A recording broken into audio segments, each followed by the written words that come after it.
Hello everyone. Hope everyone had a great Memorial weekend. Just wanted to give a quick update here. Made a few more changes here.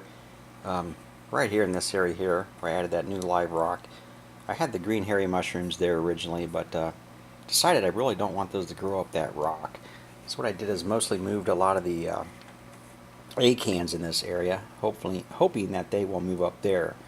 Then you'll notice that frog spawn there. That's a peach color. That actually came from the 40 gallon. I really like that piece, so I went ahead and moved it in here.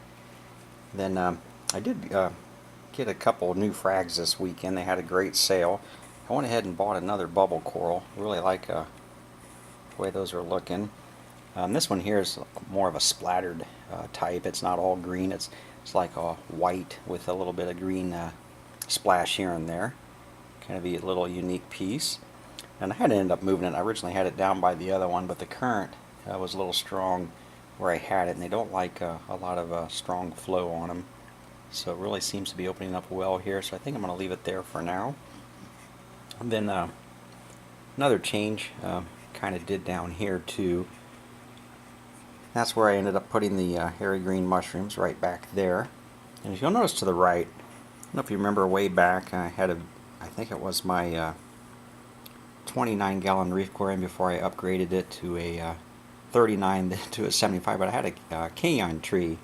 Hopefully I'm pronouncing that correctly, but I thought it died off. Well, when I moved the rocks that were back here, where the mushroom rock now is, that thing was still growing.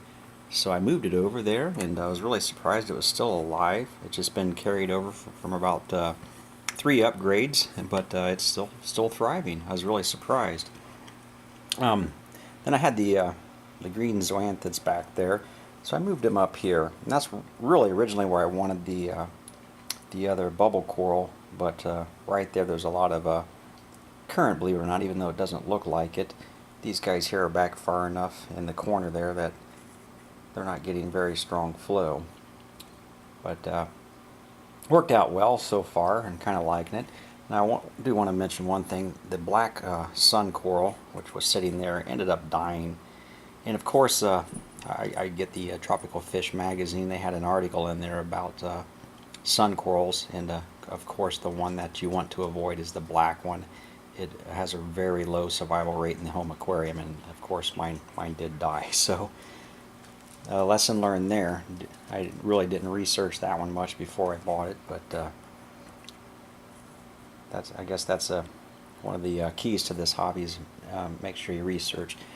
Then the piece of coral up here that was having the bubble algae in it, you can kind of see I got a lot of it out now, but it really took a lot of damage. I'm going to leave it in here, see if it snaps out of it. I mean, there is still a lot of life growth on it to the right there and a little bit back to the left, but the center is almost all completely white. You can kind of see now it's starting to get the brown algae on it. But I'll keep an eye on it, make sure it's not, causing any harm in here. But it looks okay, other than the dying center there. But that's all I have on this one, and now I'll take you off to the 40 gallon. Okay, here we are at the 40 gallon reef. Just a few changes in here. One of the other frags I bought ended up in here, and right there it is. And that's actually from Australia. It's a red flower pot coral, Organopora. And about a month ago I made a video on this green piece here, and that's actually the same thing. I went to the same pet store where I bought it and was curious. I forgot what this was. That's the same thing. It's just a green flower pot coral. And from what I've read on them, they are one of the more difficult corals to keep. They like low to medium flow and low to medium light. So far where I have these two pieces, they're doing quite well. They're extending well, and they look healthy. They're opening up. This piece here is, for it being up a little higher, is actually looking very good. I'm really anxious to see these guys grow because they really look cool when they're large. The only other changes I made in here then was the torch coral that was sitting there was being bothered by that plant there, so I went ahead and moved it where I had the peach frog spawn, and that's really about all I've done in here. I did get a couple peppermint shrimp too. They're back there. I'm just trying a little experiment with them. Those little aptages are starting to appear in here, and these guys are supposed to eat them. So I thought I'd give it a try. They had them on sale just to see if they would eat them. So far they have not eaten one of them. There's really not that many in here, but I just thought I'd get it under control before they started taking over. But that's all I really have for now, and I just want to thank you for watching another video.